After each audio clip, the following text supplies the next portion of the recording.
یہ کہانی ایک پرانی حویلی کی ہے جسے لوگ اسیب زدہ سمجھتے تھے، مگر سچائی یہ نکلی کہ ڈر کہانیوں میں تھا، حقیقت میں نہیں۔ اور اصل بہادری یہ ہے کہ خوف کو توڑ کر سچائی سامنے لانا۔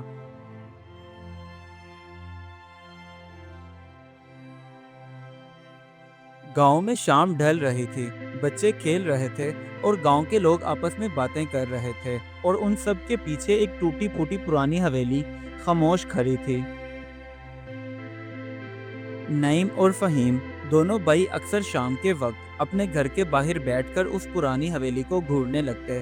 نعیم کہتا، کچھ تو راز ہے اس پرانی حویلی میں، تو فہیم کہتا، ہوشیار رہنا، گاؤں کے لوگوں کا کہنا ہے کہ یہ عام جگہ نہیں ہے۔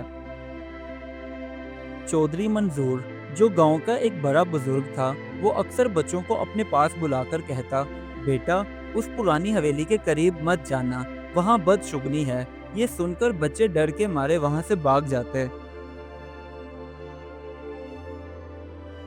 ایک رات نعیم نے اپنے بھائی فہیم سے کہا، کل ہم حویلی دیکھنے چلیں گے۔ تو فہیم نے ڈرتے ہوئے کہا، نہیں، یہ ٹھیک نہیں ہے، مگر دل ہی دل میں اس کا تجسس بھی بڑھ رہا تھا۔ اگلی صبح دونوں بھائی تجسس بھرے دل کے ساتھ گھر سے نکلے اور اس پرانی حویلی کی طرف چل پڑے تاکہ آج اس کا راز جان سکیں۔ وہ پرانی حویلی جو کہ کئی سالوں سے بند تھی، اس وجہ سے اس کے ارد گرد گھاس اگنے لگی جو ایک خوفناک منظر پیش کر رہی تھی۔ جیسے ہی نعیم اور فہیم اس پرانی حویلی کے اندر داخل ہوئے تو حال گرد سے بھرا ہوا تھا۔ پرانے فرنیچر پر جالے اور دیواروں پر ٹوٹی تصویریں لٹک رہی تھیں۔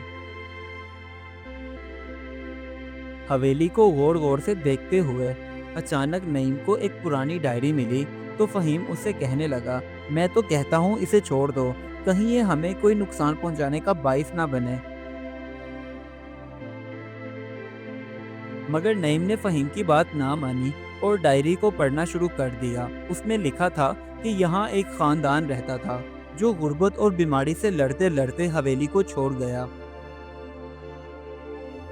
اتنے میں اچانک ایک خوفناک آواز آئی اور لالٹین کانپنے لگی، جس کی وجہ سے دونوں بھائی ایک دوسرے کو خوف زدہ نظروں کے ساتھ دیکھنے لگے۔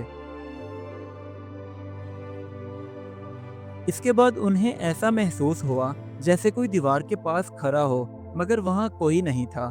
تو فہیم نے ڈر کے مارے نعیم کا بازو پکڑ لیا اور کہنے لگا، یار مجھے تو بہت ڈر لگ رہا ہے، ایسا محسوس ہوتا ہے جیسے ہم کبھی بھی حویلی سے باہر نہیں نکل سکیں گے۔ دونوں بھائی ڈرتے ڈرتے حویلی کے ایک کمرے میں پہنچے جس میں پرانی کتابیں اور برتن گرد میں دبے ہوئے تھے۔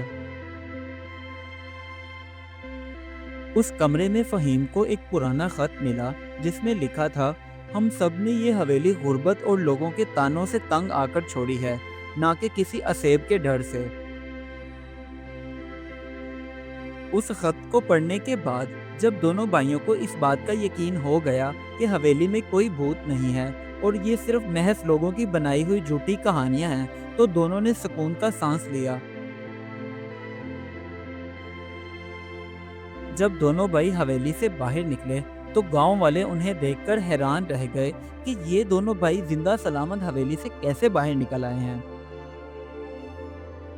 نعیم نے سبھی گاؤں والوں کو اکٹھا کیا اور انہیں وہ پرانی ڈائری اور خط دکھائے، تو لوگ چپ ہو کر سچائی جاننے لگے۔ چودھری منظور نے بھی سبھی گاؤں والوں کے سامنے تسلیم کیا کہ اس نے ڈر کی کہانیوں کو حقیقت سمجھ لیا تھا، لیکن اب وہ وعدہ کرے گا کہ ایسا کبھی نہیں ہوگا۔